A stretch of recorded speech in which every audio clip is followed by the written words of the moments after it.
नमस्कार, न्यूज 24 देख रहे हैं आप और आपके साथ मैं हूं सऊद मोहम्मद खालिद। जी हां, कितनी वैक्सीन और कितनी दवाई, गांवों की टेंशन क्यों है हाई? क्योंकि बड़े बड़े शहरों के सीने में अपने नाम का खौफ भरने के बाद अब कोरोना देश के ग्रामीण अंचल की तरफ बढ़ चुका है।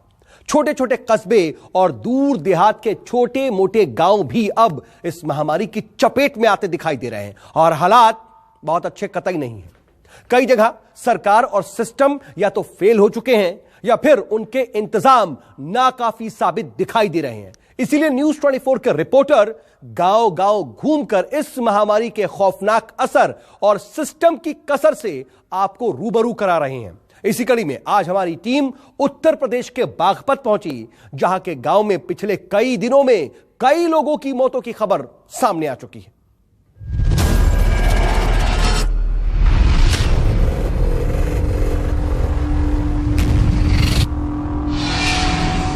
हाँ, इस बार गांव में दहशत है।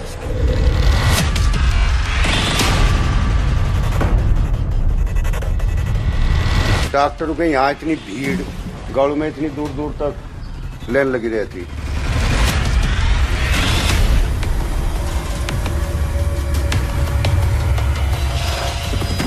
एक मिनट है, बहुत मौत हो रही है और लोग डर रहे, घरों से बाहर नहीं निकलते।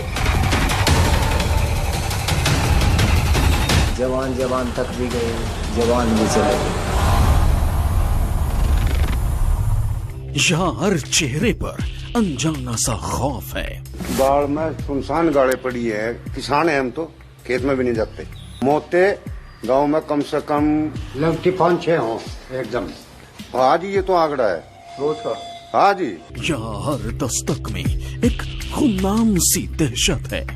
क्या कहना चाहोगे अभी की हालात को लेकर? तो जो सर, ये गांव में कोई मेडिकल की कोई टीम नहीं आ रही, जांच के लिए कोई टीम कोई नहीं है, कहीं कुछ नहीं है, कहीं कोई जांच नहीं हो रही।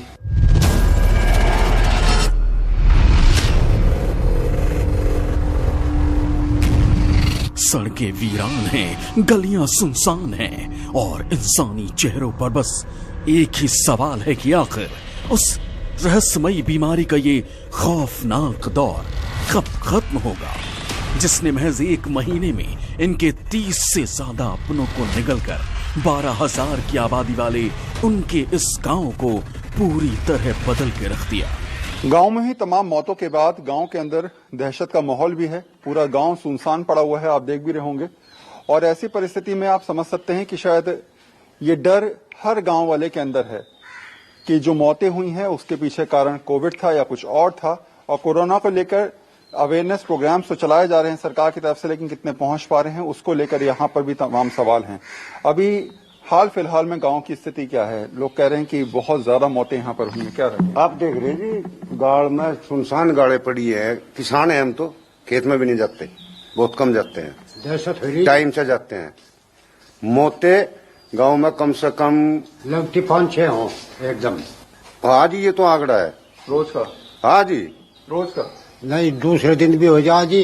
और अरे शुरू में 10-10, 12-12 नहीं हुई के जैसे बात कह रहे तुम।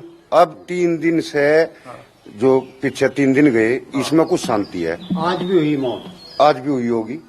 डॉक्टरों के यहाँ इतनी भीड़, गाँव में इतनी दूर दूर तक लाइन लगी रहती, लेकिन अब कुछ थोड़ा बदलाव है, चेंजिंग है 3 दिन से। कल तक तो सब कुछ बदतर था, अब शुक्र है कि धीरे धीरे ही मगर हालात थोड़े बेहतर हो रहे हैं। मौतों का सिलसिला भी थमा है। इसकी बहुत बड़ी वजह है ये युवा, जिन्होंने मिलकर इस महामारी का मुकाबला करने की ठानी।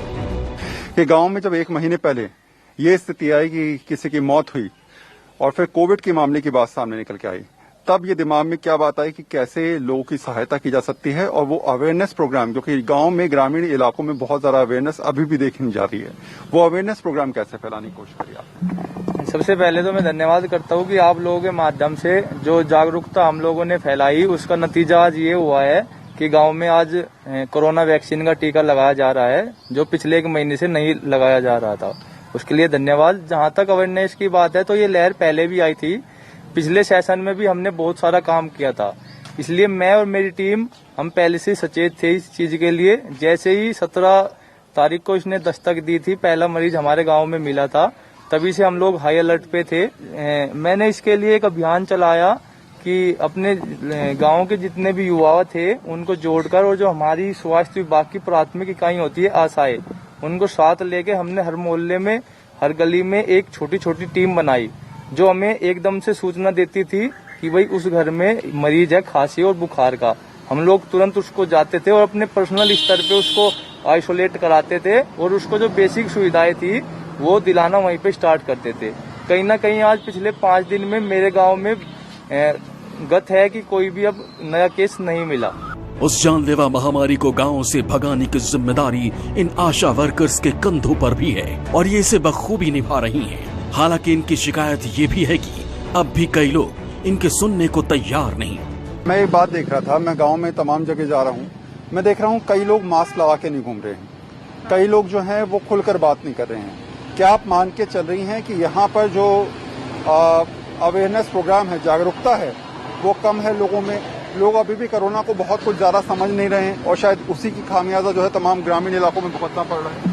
जी, अवेयरनेस तो कमी नहीं है। हम तो घर घर भी, जैसे हमारे वॉलंटियर वर्कर मनीष भाई जी है, वो बहुत सहयोग कर रहे हैं और हम आशा वर्कर भी हर रोज सबके सामने यही बात पेश कर रहे हैं कि भाई ये हल्की चीज नहीं है, इसे हल्का में मत लो और इसके लिए जितना सावधानी बरतना है सावधानी बरत लो। और आशा वर्कर जाती है तो उन्हें सही इन्फॉर्मेशन दो, पर लोग इन बातों को